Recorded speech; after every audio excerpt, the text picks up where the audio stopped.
বন্ধুরা, দীপা রান্নাঘরে আপনাদের সকলকে স্বাগত জানাই। আজকে আমি রান্না করব শোল মাছের তেল ঝাল ফুলকপি দিয়ে। সব কিছুই আমি কেটে ধুয়ে নিয়েছি। এই দেখুন, এখানে ফুলকপিগুলো আমি এইভাবে করে কেটেছি, মানে গোটা গোটা করে, আর আলুগুলো আমি ছোটো ছোটো করে কেটে নিয়েছি। আপনারা প্লিজ পুরো ভিডিওটি দেখতে থাকুন আমি কিভাবে রান্নাটা করি।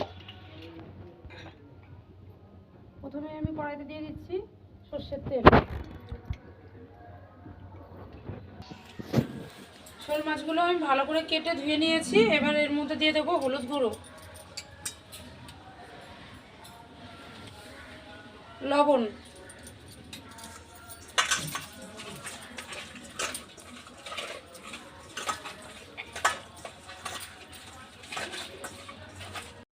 ঠিক আছে। এবার মাছগুলো আমি ভেজে নেব।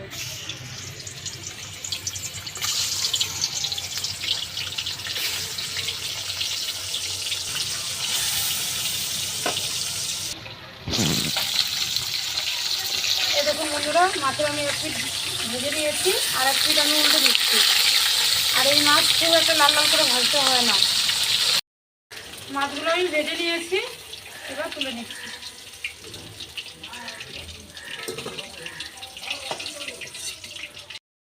বড়িটা ভেজে নেব।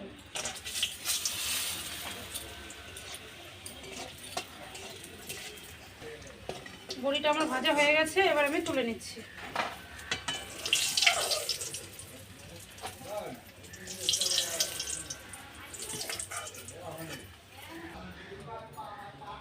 আলু আর ফুলকপিটা ভেজে নেব।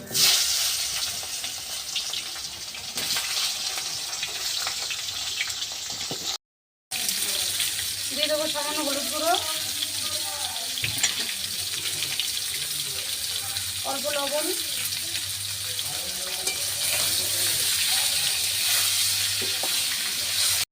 আলু আর ফুলকপি খুব ভালো করে ভেজে নিয়েছি, এবার তুলে নেব।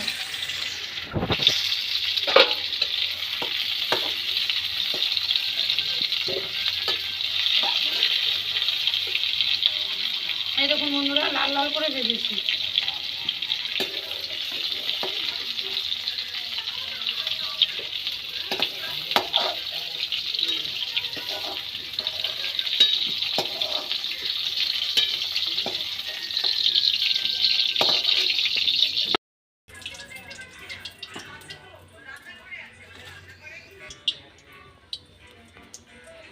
ফোড়নের জন্য দিয়ে দেবো গোটা জিরে,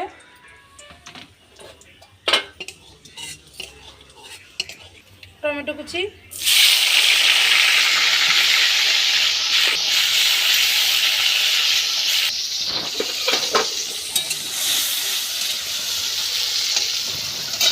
এবার দিয়ে দেবো আদা, কাঁচা লঙ্কা আর জিরে বাটা,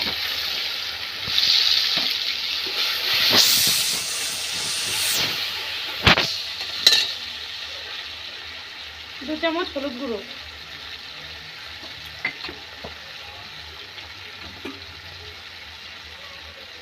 2 চামচ লঙ্কা গুঁড়ো,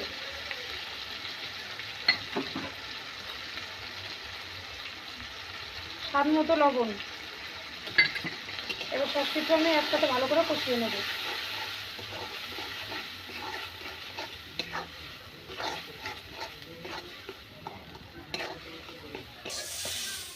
মশলাটা আমি খুব সুন্দর ভালোভাবে কষিয়ে নিয়েছি।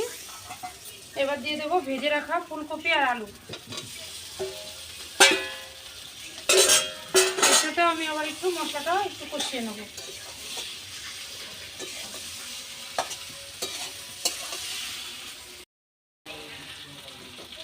সব কিছু আমি কষিয়ে নিয়েছি, এবার দিয়ে দেবো আমি জল।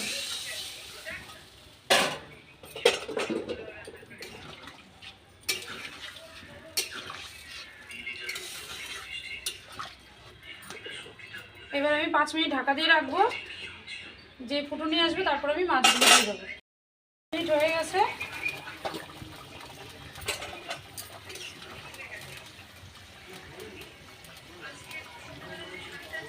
আলুটা সেদ্ধ হয়ে গেছে।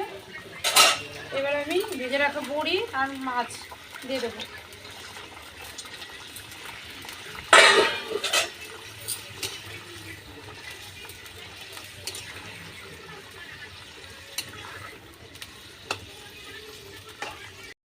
কুঞ্জরা বাড়িতে ভেজে গুঁড়ো করে গরম মশলা রেখেছিলাম, সেটাই দিয়ে দিচ্ছি। আর দিয়ে দিচ্ছি ধনেপাতা কুচি।